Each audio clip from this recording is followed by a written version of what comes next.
All right, let's dive in. Today we're exploring the work of Joseph Murphy, specifically his ideas about the subconscious mind. Yeah, that hidden potential we all have. Exactly. That power within that can help us achieve our goals and live more fulfilling lives, which so many people are trying to tap into these days. Right. So we're going to break down some of the wisdom from his motivational speech and see what we can actually use in our own lives. And you know what's interesting is how Murphy really emphasizes how much of our potential is going untapped. Yeah, Like we're only scratching the surface because we haven't learned to use this mental force to our advantage. he doesn't hold back, does he? I mean, right out of the gate, he says over 90% of our mental life is subconscious. It's a huge amount, right? Huge. And then he compares the subconscious mind to this powerful engine that's constantly running, whether we're aware of it or not. It's a great analogy. It is. It really makes you wonder what we could do if we were actually in the driver's seat. Absolutely. Instead of letting it run on autopilot, what if we could consciously direct that power? And that's where things get really fascinating because Murphy says our beliefs and thoughts are the keys to influencing this hidden giant. So it's not just some mysterious force that we have no control over. Exactly. It's something we can actually shape. Yes. And he uses this vivid analogy of the subconscious mind being like fertile ground, and our thoughts are like the seeds we plant in it. I like that. It's a powerful image, right? Yeah, very powerful. So if you're always thinking negatively, you're essentially planting weeds that are going to choke out your potential. Makes sense. I can see how that would resonate with people. Oh, absolutely. But then how do we actually plant the right seeds? What does that look like? Well, Murphy's a big proponent of positive affirmations. Oh, okay. But it's not just about repeating empty phrases. Right. I think a lot of people kind of misunderstand that. Yeah, he's very clear about that. Yeah. He has this great quote where he says, your subconscious accepts what you really feel to be true, not just idle words or statements. That's a good one. So it's not just about saying you want something. You have to believe it on a deeper level. It's like trying to convince yourself you love broccoli when you actually can't stand it. Exactly. Your subconscious is going to see right through that. Absolutely. Your subconscious knows. It knows. Yeah, and he talks about visualizing financial abundance. Ooh, okay. So it's not just saying I want to be rich, it's actually feeling the emotions of having wealth, that joy, that gratitude. Interesting. And according to Murphy, that's what attracts the opportunities and resources that actually lead to financial success. It's about getting your subconscious on board with your goals, basically. Exactly, getting everyone on the same page. Are there certain times when it's more receptive to these kinds of suggestions? Like, is there a prime time to be planting these seeds? There is. Murphy suggests that the time right before sleep is ideal for planting these seeds. Oh, that makes sense. When your conscious mind is winding down, Yeah. your subconscious becomes much more open to influence. You're kind of sneaking those positive thoughts in while the guard is down. Haha, exactly. It's a perfect opportunity. But let's be real, life isn't always sunshine and roses, right? Right.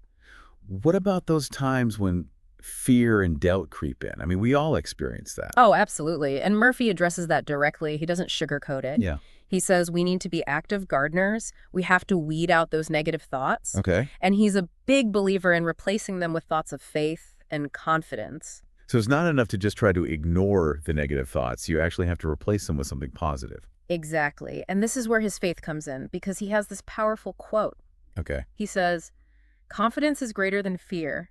Nothing is more powerful than faith in God and the good. That's powerful. So it's about shifting your focus. Instead of getting bogged down by fear, you focus on building up your confidence. It's like giving your subconscious permission to succeed. Exactly. It's about creating that internal environment where success can flourish. I like that. And this goes beyond just achieving goals. Oh. Murphy talks about the subconscious mind playing a vital role in our physical and emotional well-being, too. So it's not just about manifesting dream jobs or winning the lottery. No, it's much deeper than that. It's about tapping into a source of healing and vitality within ourselves. Exactly.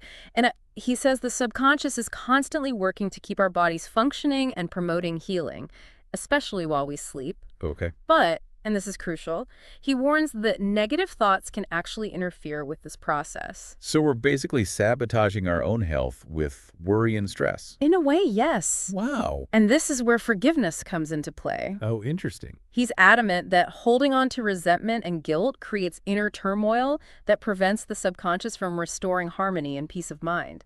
So forgiveness is key to unlocking the power of the subconscious. He believes so, yes. That's a perspective you don't hear every day. It's a powerful concept, isn't it? It is. I'm curious to hear more about that. Yeah, it's fascinating stuff. It really is. Yeah. Forgiveness, huh?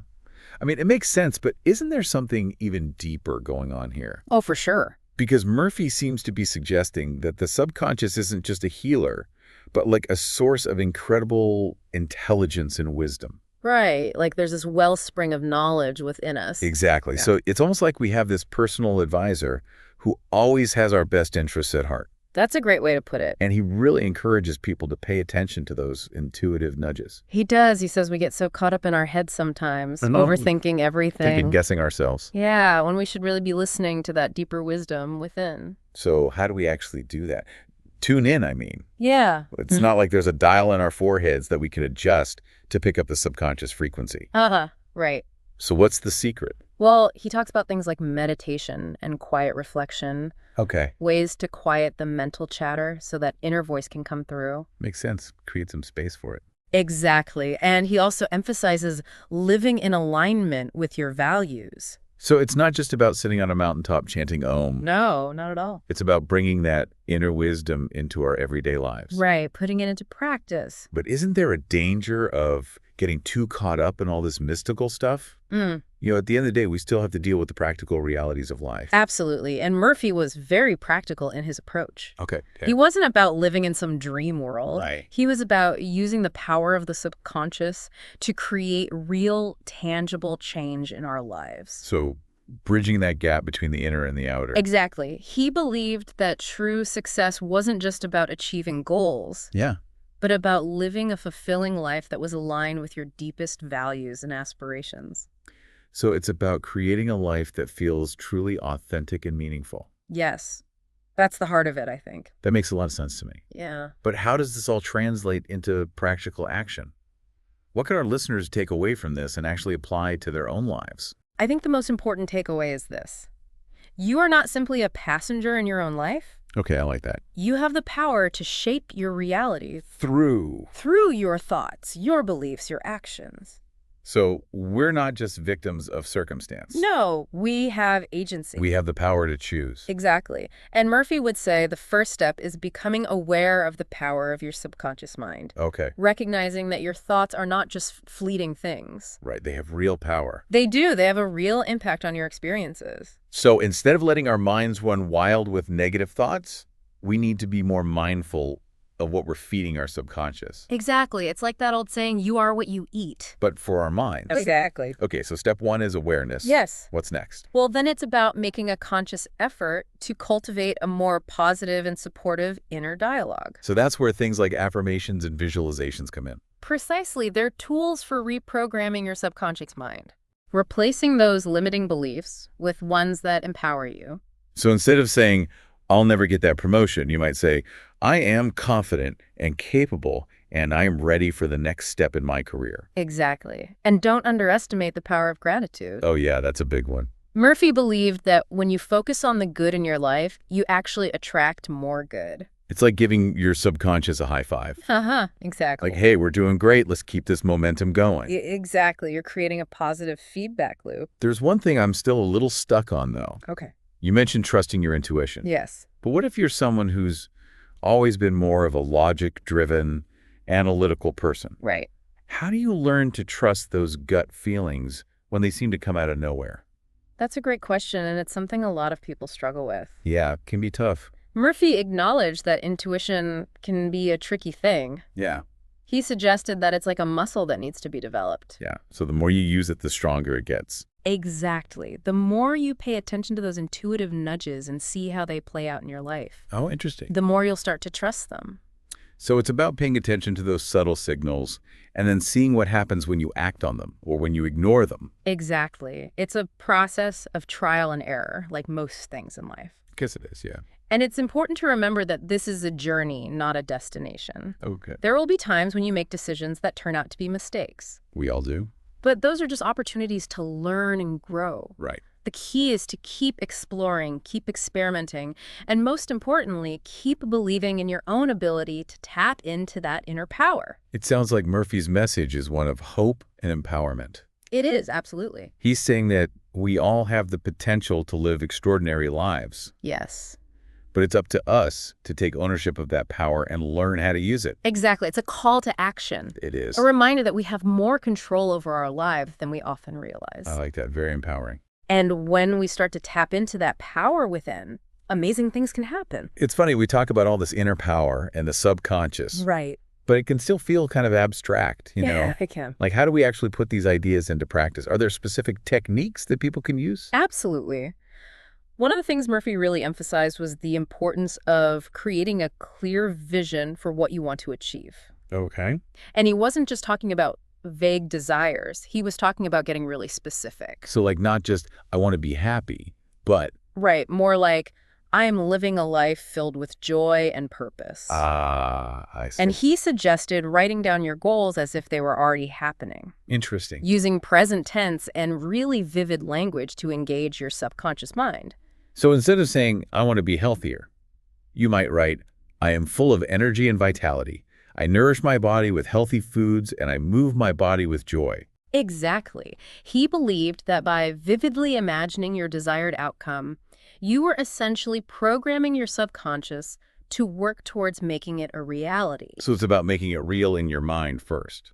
Exactly. And it's not just about writing it down once and forgetting about it. Right. Murphy recommended reviewing your goals regularly, visualizing them in detail, and really feeling the emotions associated with achieving them. So it's kind of like athletes who visualize themselves winning a race or making that perfect shot. Exactly. But it goes beyond just external achievements. Right. Murphy was also talking about inner transformation. That's right. He believed that true happiness and fulfillment come from within. Okay. And one of the keys to unlocking that inner peace, he said, was through the practice of forgiveness. Forgiveness. And this wasn't just about forgiving others. It was about forgiving ourselves too, right? Exactly. He talked about how holding on to guilt and resentment can create a kind of blockage. Yeah, like we're carrying around all this heavy baggage. Exactly. And it weighs us down and keeps us from moving forward.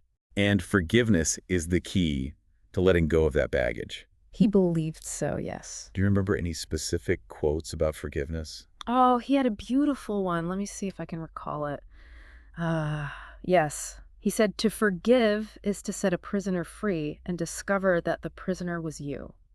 Wow, that's powerful. Isn't it? It really makes you realize that holding on to anger and resentment ultimately hurts us more than anyone else. It really does. But letting go of those things can be so difficult, especially when we've been hurt deeply. It can be, absolutely. So how do we actually practice forgiveness? What did Murphy suggest? Well, he suggested a few techniques. Okay. One was to simply make a conscious decision to forgive. Just decide. It might not happen overnight, Right. but just setting that intention can start to shift something within you.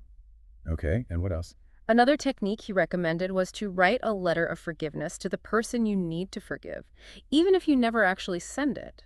So it's about releasing those negative emotions, Yeah, even if it's just on paper. getting them out of your system. Exactly. It's about taking that first step towards inner peace. I'm sensing a common thread here. What's that? Whether it's achieving goals or finding inner peace, it all comes back to that idea of making a conscious choice. Oh, I see what you mean. It's about taking responsibility for our thoughts Our emotion. and ultimately our lives. You've got it. Murphy believed that we all have the power to create the lives we want, but it requires effort Awareness. and a willingness to tap into that incredible power within. And he had a quote about that, didn't he? Something about limitations. He did. He often said, the only limitations you have are the limitations you believe. That's a great quote to end on. It is, isn't it? It's a reminder that we're not just victims of circumstance. We have the power to choose. Our thoughts, our beliefs. And ultimately, our destinies. So as we wrap up our deep dive into the fascinating world of Joseph Murphy and the power of the subconscious mind, I have one final question for our listeners. Okay. What seeds will you plant in the garden of your mind today? That's a great question for everyone to ponder. Because the garden of your mind is fertile and ready to grow whatever you choose to plant. And remember, you have the power to choose. We hope you've enjoyed the journey. It's been a pleasure exploring this with you. And if you're interested in learning more, we encourage you to explore Murphy's work further. There's a wealth of wisdom there waiting to be discovered. Until next time, happy exploring.